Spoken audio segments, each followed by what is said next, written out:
Hello, everyone, and welcome to our workshop today with Cammie Naylor, staff attorney with Vermont Legal Aid, and myself, Jamie Rainville, family support health co-director at Vermont Family Network.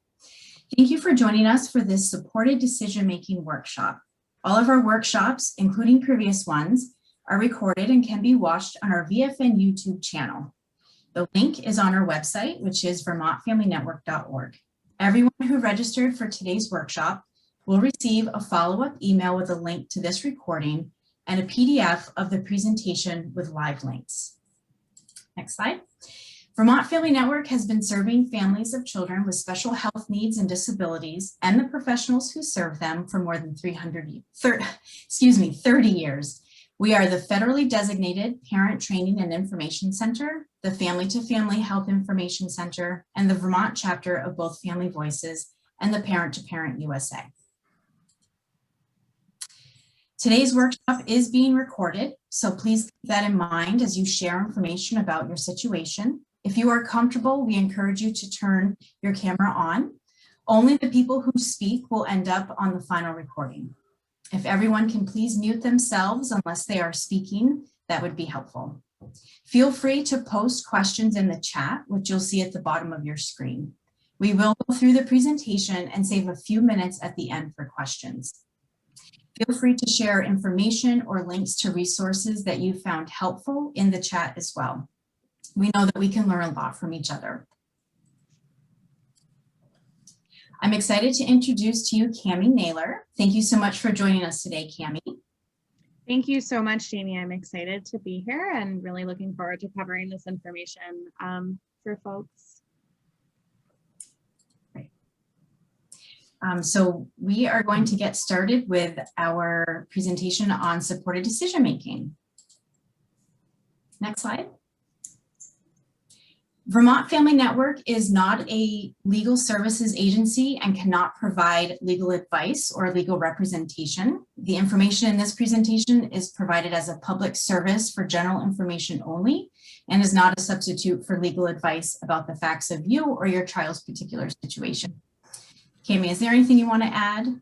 Yeah, I just want to make sure that folks understand that although I am talking about legal content, any information that I discuss today is, like Jamie said, for informational and educational purposes only and is not legal advice. If somebody thinks they have a case or needs more information after our presentation today, we included our intake number at the end of this presentation and you can go ahead and contact us that way. And we'd like to give a huge shout out to Maine Parent Federation for sharing their materials and allowing us to adapt those materials that we could bring you this information today. Next slide. The agenda quickly is that we are going to define supported decision-making. We will talk about the current practice in Vermont. We're going to take a look at supported decision-making in practice. We'll talk about the role of the supporter and then the types of support. Before we move on, I have a very quick poll. So the question is, how familiar are you with supported decision-making? And we just wanted to get a sense of who is watching today. So you should see on your screen 4 questions. If you could take a moment and answer those, that would be great.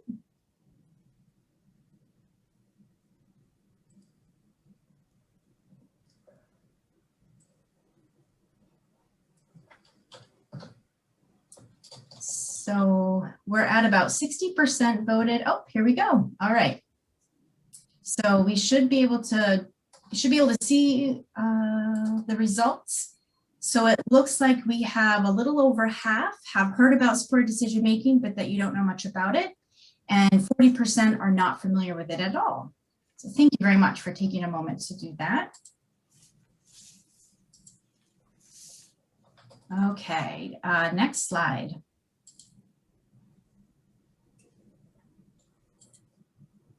Okay, so defining supported decision-making. Supported decision-making is when a person with a disability exercises their right to make decisions for themselves while accessing a support network of their choosing.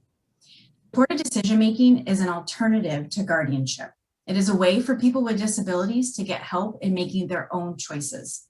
This model is built on the idea that we all need support when making life decisions. So I would encourage you to take a moment to think about all the ways in your own life that you've been supported. And if you're comfortable, feel free to add that in the chat. You know, thinking about a time that you reached out to others to ask for support or advice with something. And as you're maybe thinking about that and maybe typing in an example, I'll give a really quick example in my own life that we recently decided to let my indoor cat go outside. So I talked at length with my son and my husband about this and what this would all entail. I talked with a good friend that had an indoor-outdoor cat for many years about her experiences. And then I talked to our vet, what shots might he need? And then I went to the pet store when I picked out a collar and a tag and talked to them about flea and tick treatment. And all these people kind of became my support team as I was making this decision to let my precious cat outside. So I don't see that anybody's added any other ideas, but hopefully that gave you just a really quick example of you know, something in my life that I needed support with before making a decision. People with disabilities may function best when they have a structured support team available to them. While the individuals may ask for help, it is important to understand that the support people do not make the decisions for them. The individual makes their own decision. As youth with disabilities approach the age of 18, parents and youth are starting to plan for the future. Where is the young person going to live? Will they go on to college or work? What activities do they want to be involved with? And for many, do they want to be their own guardian? For some, the option of guardianship is a good fit. But for many, there are other models which may be more appropriate. Supported decision-making is one of those models that we'll be discussing today. Next slide. Self-determination. Supported decision-making is a fundamental part of self-determination, which allows individuals to assume greater responsibility and control. People who are self-determined are better able to appreciate their strengths while acknowledging their limitations, set personal goals which are challenging yet realistic, make appropriate choices and decisions, and advocate for themselves. Supported decision-making is based on the idea of self-determination. This means that an individual directs the plan for their own life. They decide what is most important, they set goals, and with the help of others, they work to achieve those goals so that they can live the most fulfilling life possible. All people deserve a life of independence, gainful employment, and fulfilling relationships with friends and romantic partners. Supported decision-making is based on the idea that making decisions is a skill that can be learned. Supported decision-making helps people learn to manage and avoid risks. This is known as dignity of risk.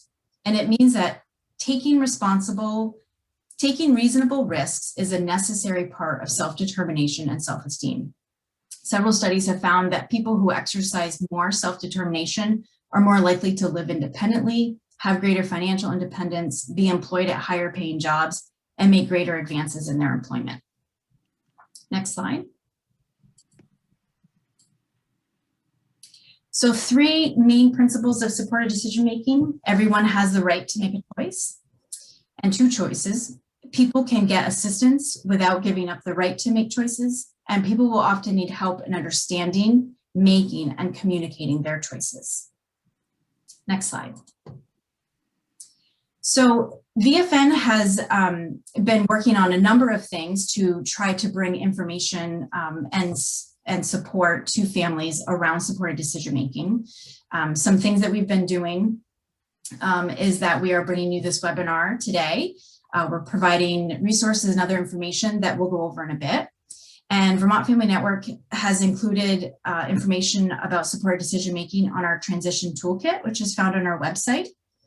We are working with Disability Law Project, Green Mountain Self-Advocates, Developmental Disability Council, Agency of Education, and the Office of Public Guardian to make sure that we are getting this information out to families, self-advocates, and to schools.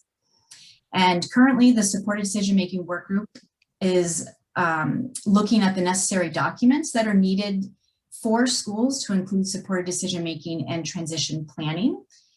We are updating our other supported decision-making materials, and we are looking into other options and avenues to advance self-determination through supported decision-making. Next slide. Jamie, Yes. we have a hand raised with Melissa Carvey. Okay. Hi, can you hear me okay? Yes. So I'm sorry I was a little late coming into this, but I guess my questions, and you might be answering this at some point, but my question has been around being a legal guardian for my 26-year-old. And he does get support from the Howard Center. But, when I spoke with this case manager regarding it,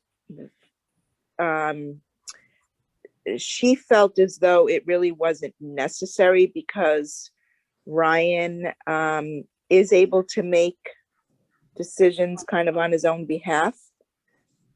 He's on the spectrum, but more on the higher functioning side. And so I'm a little confused, like, I guess in my mind, as his mom and his closest parent, my concerns are about like medical, like I still go to his doctor appointments.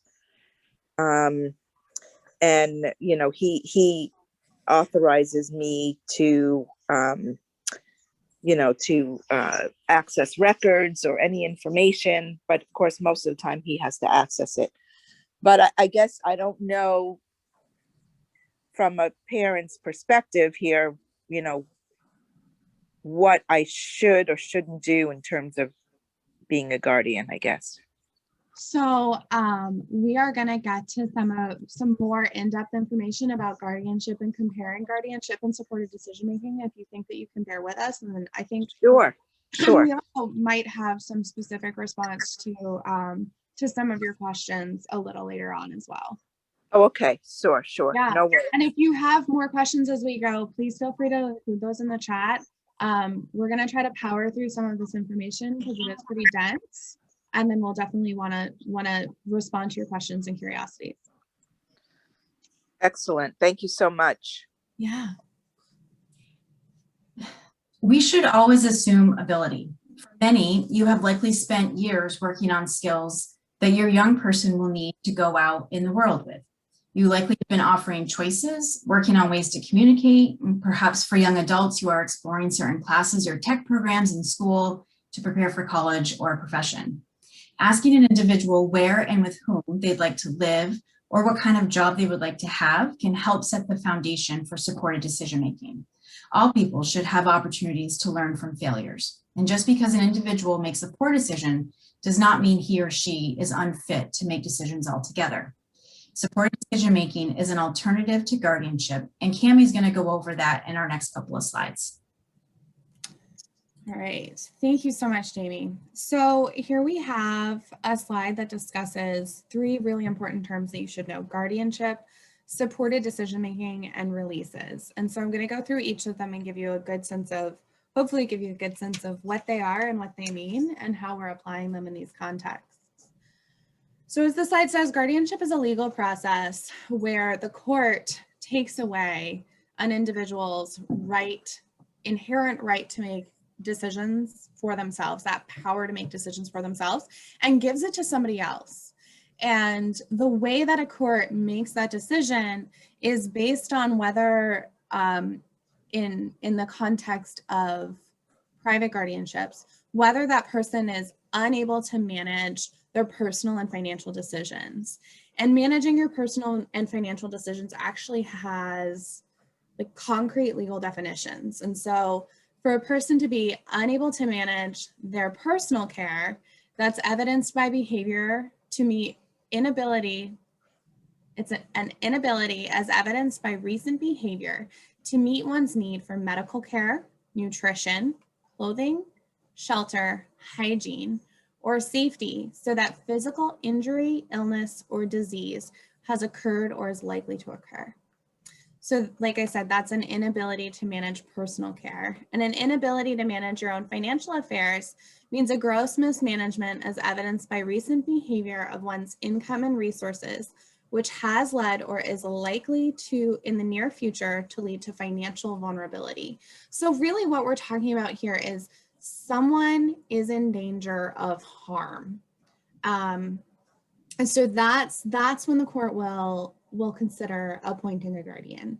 With supported decision-making, it puts an individual with a disability, or any person really, because we're talking about youth and young people with disabilities, but the reality is that so many of us have supported decision-making, informal supports around us, like the example Jamie gave earlier.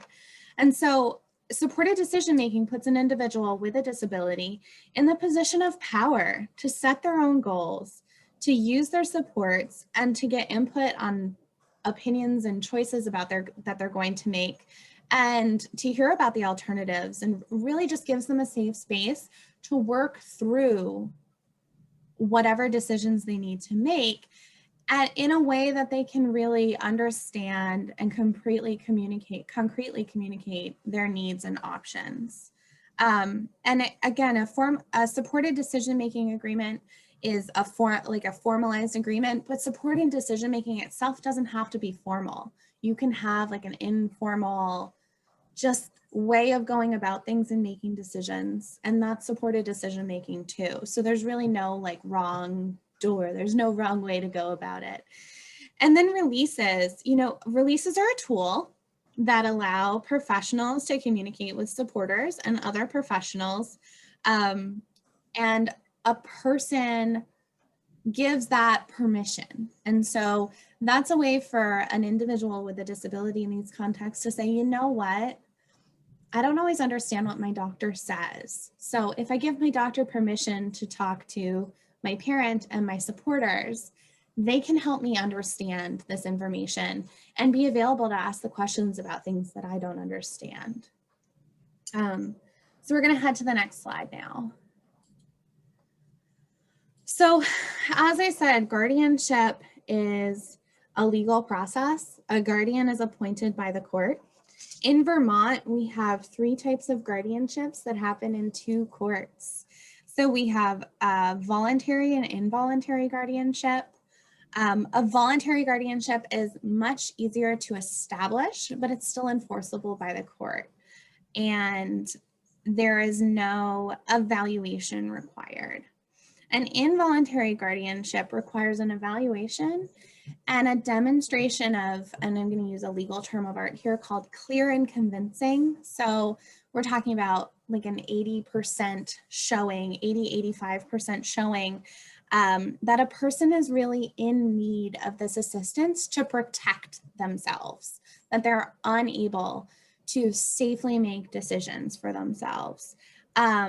Voluntary guardianship can be fairly easy to get rid of. Involuntary guardianship is not easy to get rid of when a person's ready. It takes a lot of work with the court and advocacy. And then there's also public guardianship. So this is when an individual doesn't have a family member or a close friend who's available to support them, and they're in need of a guardianship, but there's not somebody in their life who can play that role effectively. And so in Vermont, we have public guardians, and so folks get assigned that way. The areas of guardianship are consistent through each type of guardianship. So a guardian can make decisions in the areas of general supervision, which is care. So, where someone's living, what their daily care looks like, their services, whether someone's receiving developmental services or services through another type of program, housing, education, and employment. A guardian then can also make decisions about medical and dental treatment. A private guardian, so that's the voluntary or involuntary, they can make decisions about they can make financial decisions. Public guardians don't do that. And then guardians make decisions about contracts, real property, and legal decisions, right? So when and whether someone needs the help of a lawyer. In Vermont, if you have a teen who is almost 18, who you think is in need of a guardian, you can ask the court to appoint a guardian for them within 4 months of their 18th birthday. So if someone is turning 18 in April, you can file with the court in January. Next slide.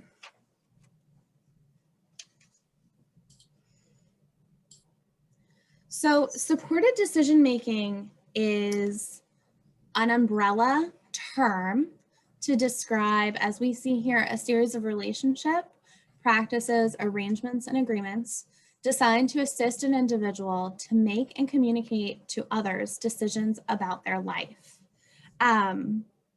So again, like I said earlier, this can really range from very formal and formalized to really informal. And that gives the person with the disability the final say in their own decisions and really puts them in this position of power. As Jamie was talking about earlier, there's a lot of data to suggest that people who are put in that power position, who get to make their own decisions, whose rights aren't taken from them, they have better outcomes because we learn then how to make decisions. And one of the things that I think is important is that in the context of a young person with a disability, guardianship comes up a lot. And in the context of a young person without a disability, we sort of take for granted that at 18, they're just going to be able to make all these decisions. And the reality is that they have their own support networks through that time. So we have all used, as I said, we've all used supported decision-making, and anyone can benefit from it. It's just about being able to have a group of folks or some people to check in with when you have those big decisions to make, folks who you can trust, who will give you honest information, and help you bounce around those ideas. And like I said, it can be super formal. We can have a structured agreement that's signed and witnessed and distributed, or it can be some other informal model that works for the individual with a disability. And, so someone has a plan for what they're going to do and what steps they might take when they're facing a big decision in their life. So we can advance to the next slide. So we have a question for you here. A young person says, I've made up my mind and I'm getting a tattoo. They haven't gotten the tattoo yet, and they come to their supported decision-making team to talk about, their decision to get a tattoo. So, if folks want to unmute themselves and share their thoughts, or share their thoughts in the chat, we'd love to hear your feedback on what questions a support team might ask a young person in helping make this decision.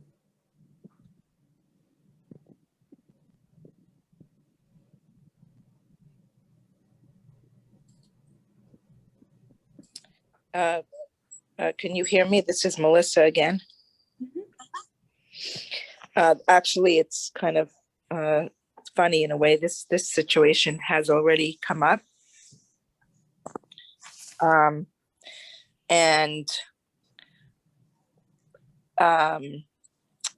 Ryan has said several times for his birthdays that his wishes are to get a tattoo. I don't really like tattoos. So that's my personal, I shouldn't say I don't like them. I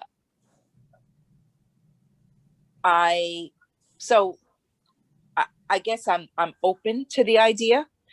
I don't really have a problem with tattoos. I don't like it when there's I think it's just a waste of money if there's too many tattoos, but I don't have a problem if he did want to get a tattoo. That was his wish. He has not yet done that.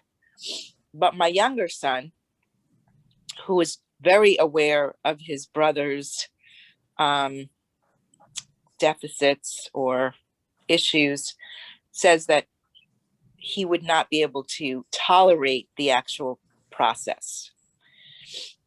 because he does not react to pain or discomfort very well. So there's two sides to it. Like, as his parent, if that's what he really wants, that's fine. Again, you know, he doesn't really have a lot of money to blow on a tattoo. I think it's kind of a waste of money in that respect, because he gets disability. However, the other part of it is the actual process, and can he actually endure sitting there and going through some discomfort? And I don't think he can either. So he hasn't really pushed it a lot. So that's what's going on in our life. Yeah, so you're raising the question of, you know, a support team member might say to that young person, look, tattoos can be kind of painful, or they can be uncomfortable at the very least. And you know, how do you think that you'll plan to tolerate that? We have another response in the chat here that says, okay, well, I hear that you want to have a tattoo, and I'd like to talk to you about, you know, whether that's something that's still going to be meaningful to you in 10 years. And so giving someone long-term perspective, but also offering them sort of the immediate, like, here we are, this is what this is. And I do want to raise that we do have to be thoughtful, or want to encourage folks that when we're thinking about these big decisions, we want to be thoughtful about, you know, sort of as you were, Melissa, like owning our own limitations or thoughts and beliefs around these things, and recognizing those for what they are. Because when we're supporting a young person, the facts of, do you want this in 10 years? The fact of, do you have the money to afford this? The fact of, you know, do you feel like you have the tolerance to sustain this sort of process, this needle process? You know, those are all pretty value neutral questions. And one of the things when we think about helping a person to make their own decisions is we want to be making sure that we're offering them those value neutral questions so that they can be thoughtful about what their own values are. I do want to add here, and I think it's really important, whether or not a person's going to get a tattoo, that is absolutely not in the purview of guardianship.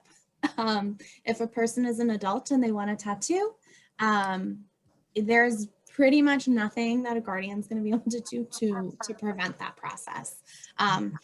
You know, so just feel like that's an important aspect of this. And so I don't see anything else in the chat. I think we can go on to the next slide.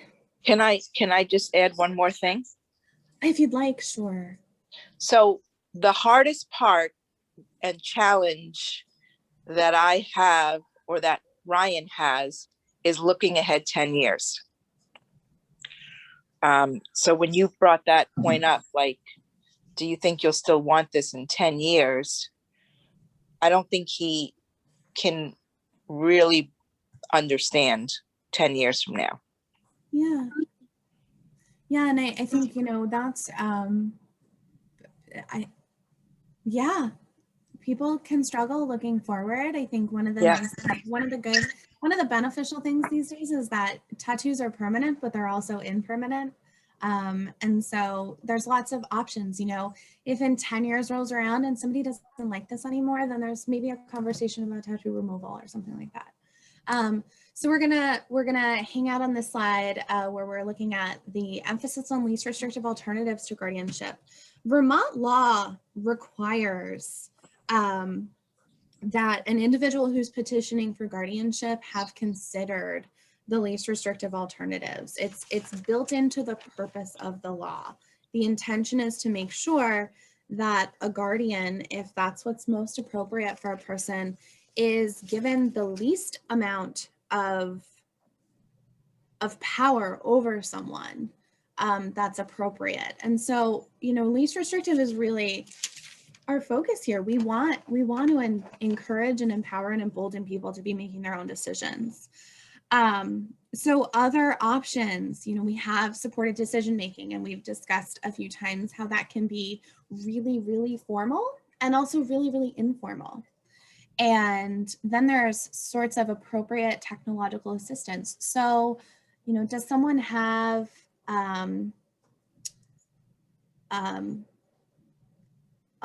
a hearing impairment and they require assistive technology to do that? Or does someone have difficulty speaking and they require communication technology like a talker to successfully be able to engage and interact? And sometimes giving people the tools that they need to carry out their own powers. They have capacity. I do want to add here, in a lot of states, finding that somebody needs a guardian requires a finding that they're not competent. And that's not the case here in Vermont. Guardianship is not about competency.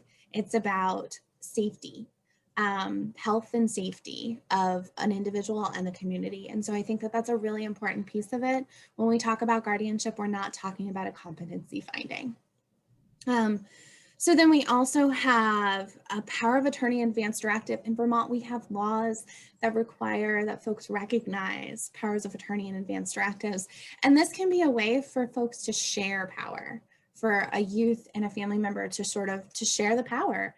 I don't feel like I can make this big medical decision, but Mom, you have my advance directive and I need your help with this. Can you help me out? Or an individual has had to have surgery and they are unable to speak for themselves at the moment, and they've worked out with their support team what choices they want made on their behalf and have given someone else the power to do that.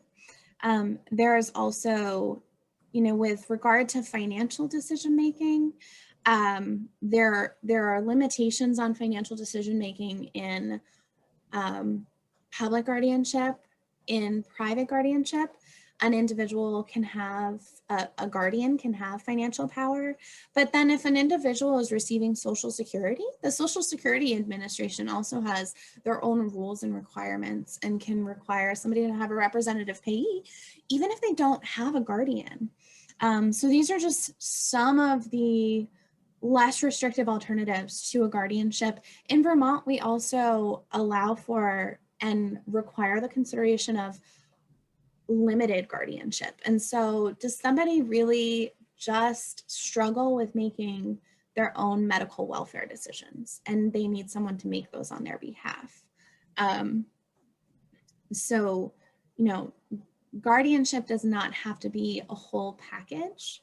It also doesn't have to be a fixed package. And we can have situations where somebody has a medical guardian, but they also have a supported decision-making plan or just an existing supported decision-making arrangement.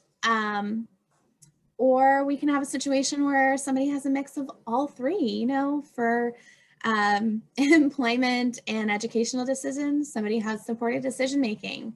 For medical decisions, somebody just has a release of information, but then they have like an arrangement with a backup of an advance directive.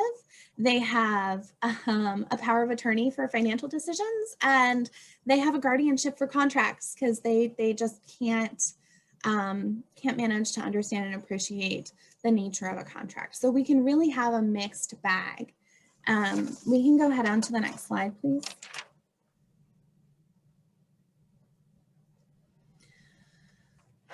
So when we think about decision making, we want to be thinking about independence and promoting independence and providing the support that an individual wants and needs. So part of that is really putting a young person in the driver's seat, asking them what their goals are and how they want their team to help them, but also recognizing that a supported decision-making arrangement or a supported decision-making plan, it's not fixed. So, if we encounter a really big decision and things fall apart and the decision isn't, the young person reflecting on that decision isn't happy with the outcome. And part of the reason they're not happy with the outcome is because they don't like certain input that they got, or they got too much input and it was confusing. The arrangement can always change. The plan can always change. Again, a supported decision-making agreement is an agreement. It's not legal. It's not legally enforceable. It's not a contract. Contracts require consideration, which is like an exchange. And this isn't an exchange process. This is a coming together process. You know, sometimes it makes sense to have more than one supporter. It makes sense to have a team of supporters. And in Vermont, sometimes, in addition to families and close friends, an individual might want the input of their developmental services case manager or support staff. And in some cases, those folks can provide that informal support, but also in some cases, those folks can enter into and be part of the supported decision-making agreement. We can head to the next slide. So the goal of supported decision-making is to allow a person to experience their own power. Again, I've said this a couple of times, but really put them in the driver's seat and allow somebody to reach their full potential. Supporters work as a team to give input and other identified supports, but it's also the input and identified supports that the individual with a disability is asking for.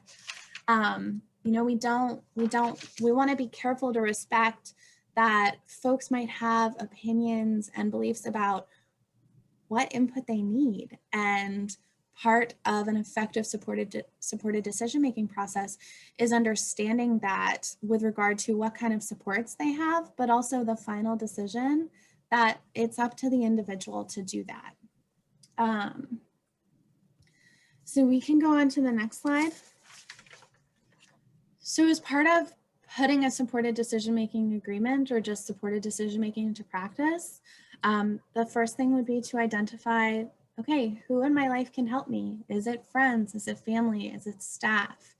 Who do I want to help me? You know, is my brother a loose cannon? Do I really not like what he has to say? Is it really hard for me to interact with him? And so I'm not going to want to ask his advice.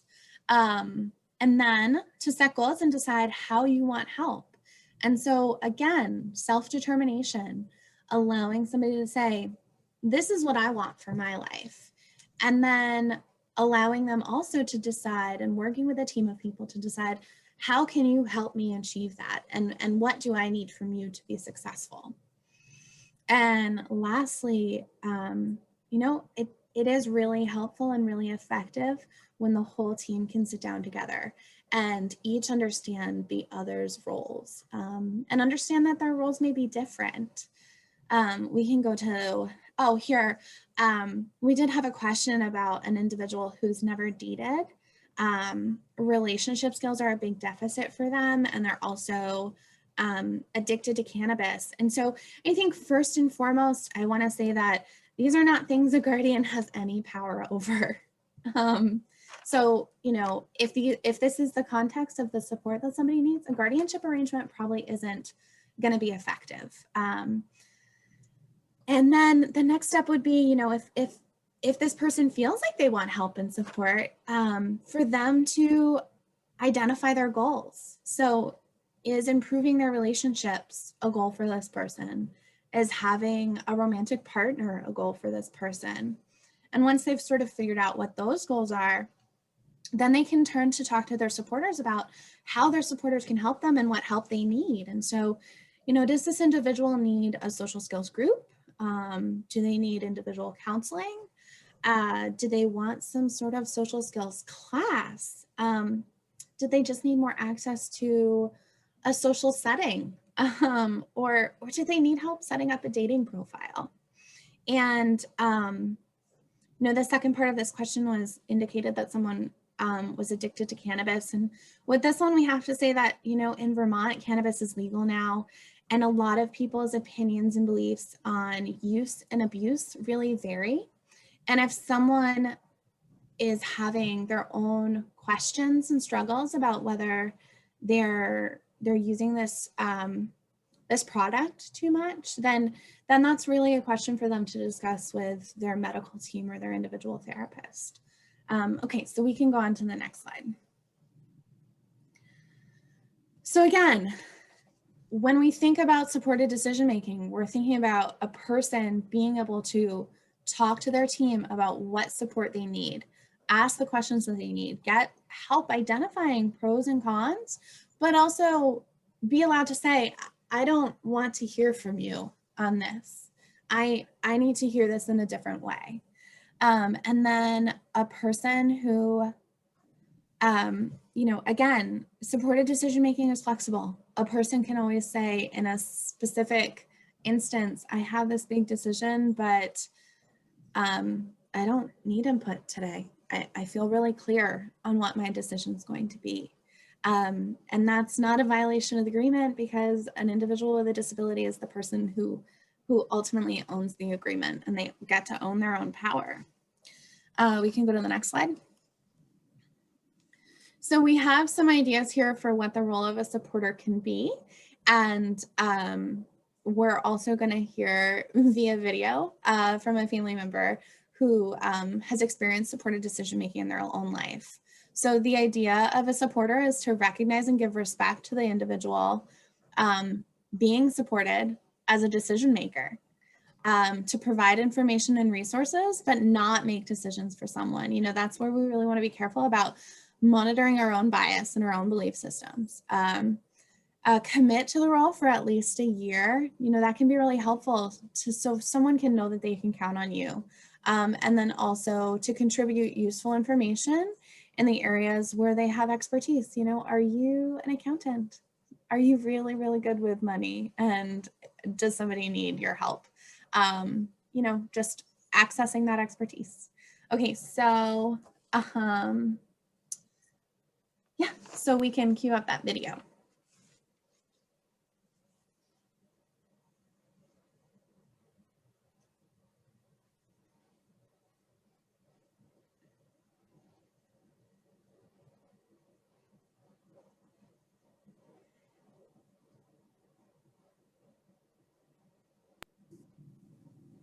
The Arc of South Carolina, funded by the South Carolina Developmental Disabilities Council. A Better Way, stories from the South Carolina Supported Decision Making Project. A family's perspective. Yeah, I like to hunt.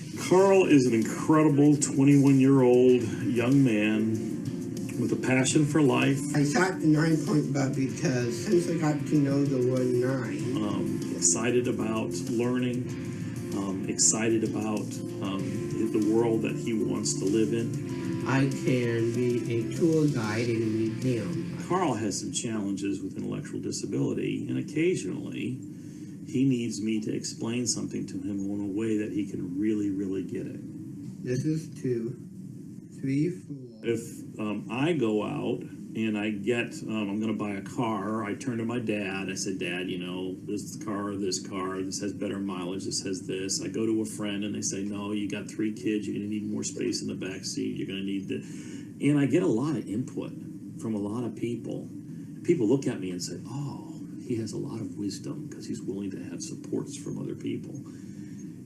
Yet when a person with intellectual disabilities needs supports, we say they're disabled.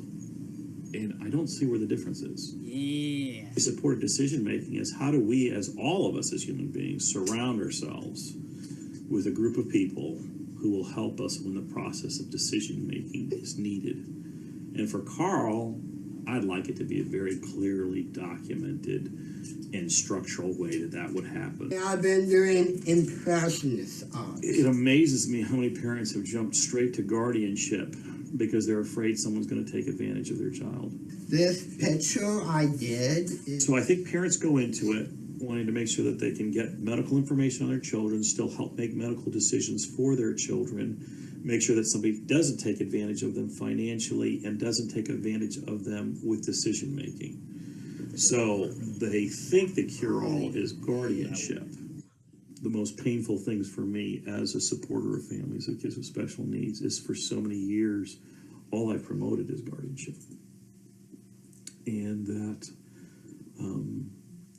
I did it because I wanted to protect our kids. I wanted our children to have a safe place to be. But I really did act out of fear. I have literally counseled parents to take away their children's civil rights. And I had a change of heart when Able, South Carolina sat down and met with me the first time, and Kimberly, the executive director, looked at me and she said, WC, do you want Carl special or do you want him equal? And that changed everything for me. Do you want to get married one day? Yep, I would. Yes. Yes, I would.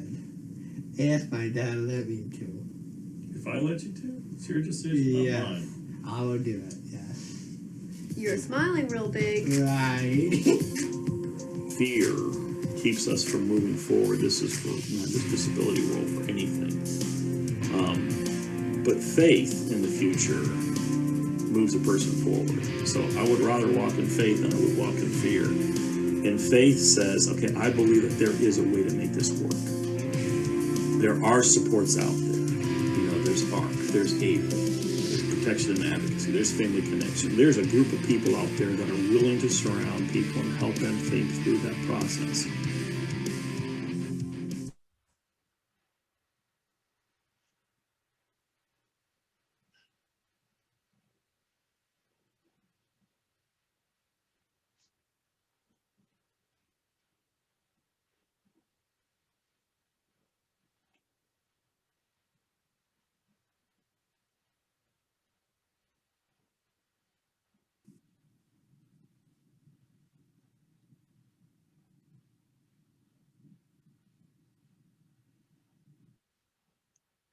Give us just a minute while we pull the PowerPoint back up for you folks.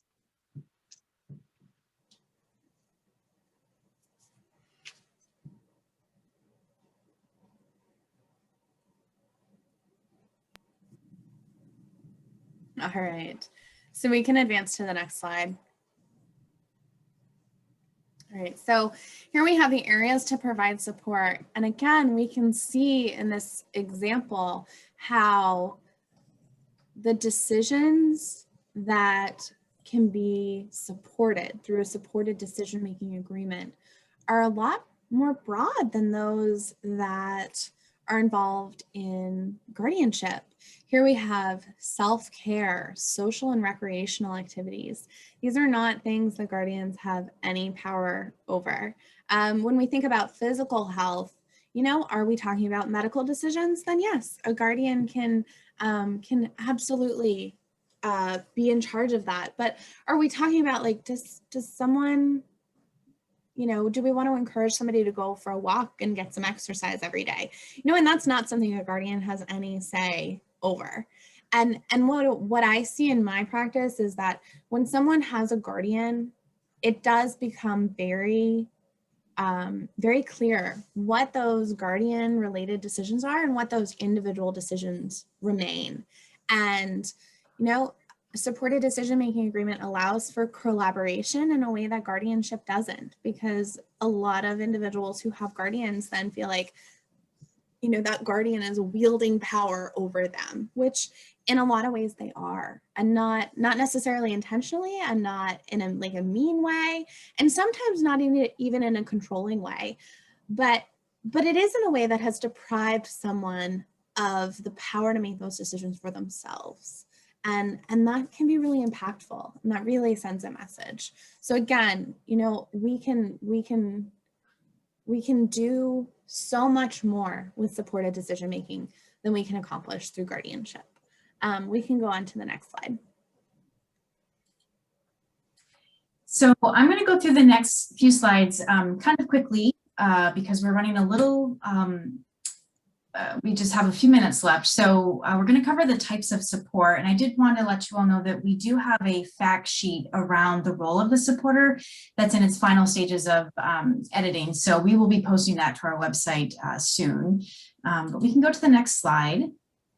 So some practical ways that a supporter can engage with a person with a disability, providing written information in a way that can be easily understood by the individual, which is called plain language, providing information in a way that an individual understands, like with pictures or verbal communication, talking about all the options to a specific situation and exploring what some of the choices might be by talking to expert or taking a class.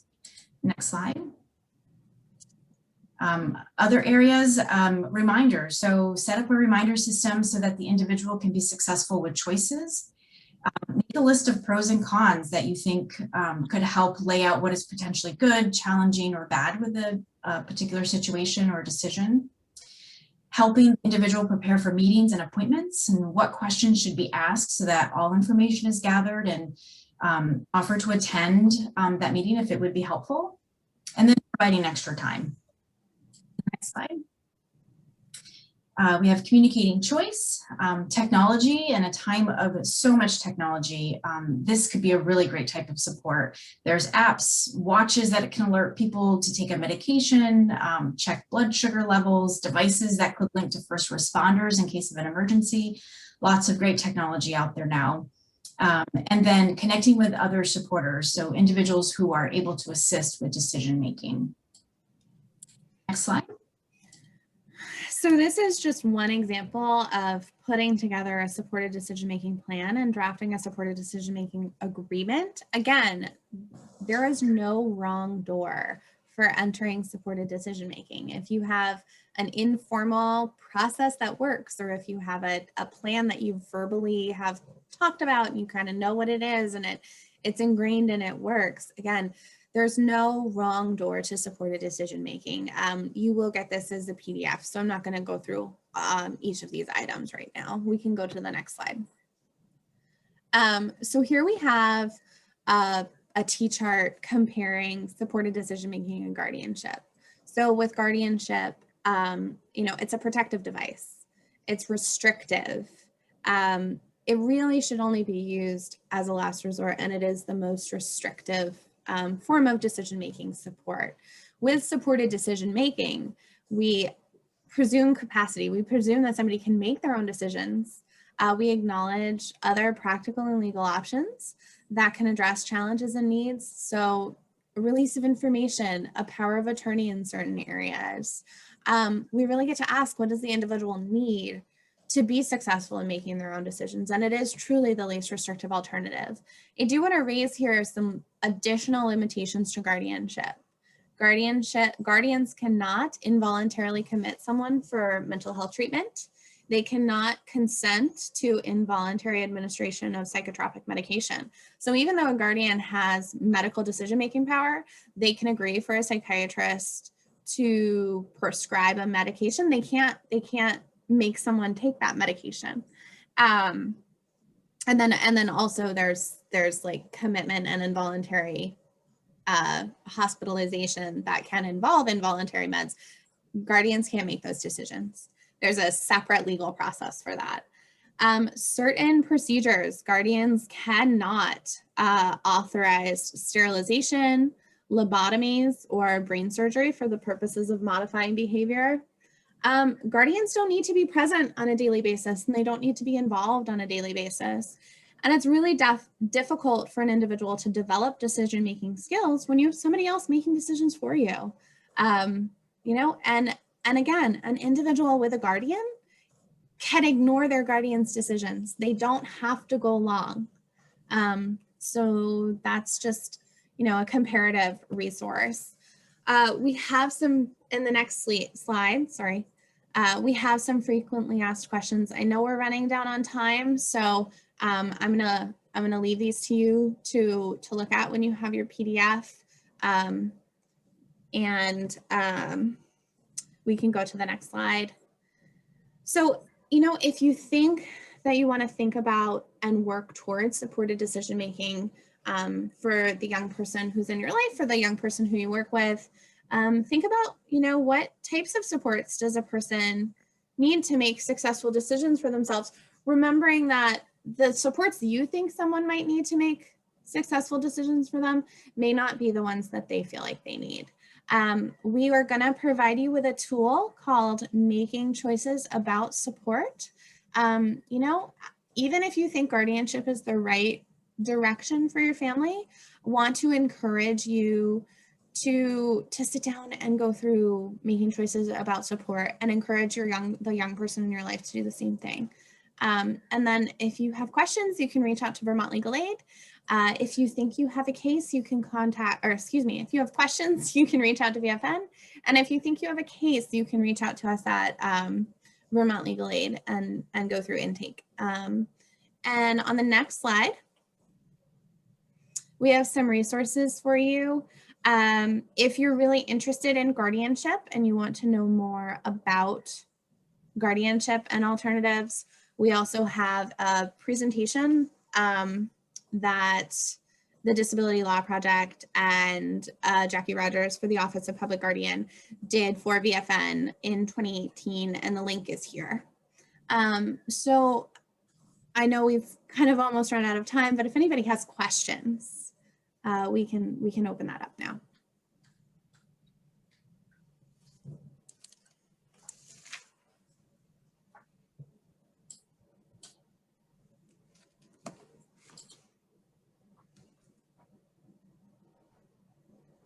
Well, maybe we have just covered it all, Cammie. Well, I would encourage you that if you do have other questions that come up after you leave here today, you maybe are processing all this information, to feel free to, you could send it to Vermont Family Network. We could send it to info@vtfn.org, and I'm happy to help get your questions answered. So I want to say thank you, Cammie, for helping me to present this very important information.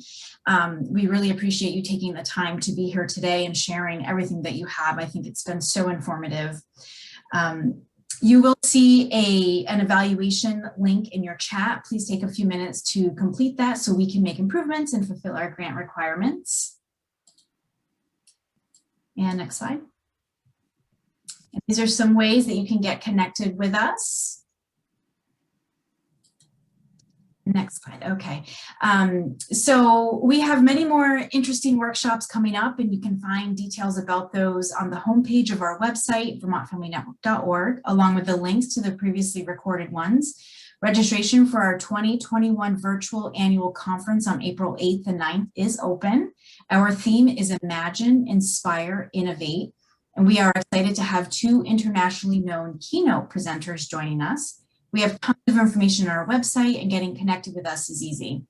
You can follow up on Facebook or join our closed Facebook page if you are a parent. The name of the closed Facebook page is Vermont Families of Children with Special Healthcare Needs. You can also sign up for our monthly e-news or check out our YouTube channel. So we are here to help. Please contact us by phone or by email. And thank you again, Cammie, and thanks everyone for coming. Thank you, Jamie. It was a pleasure.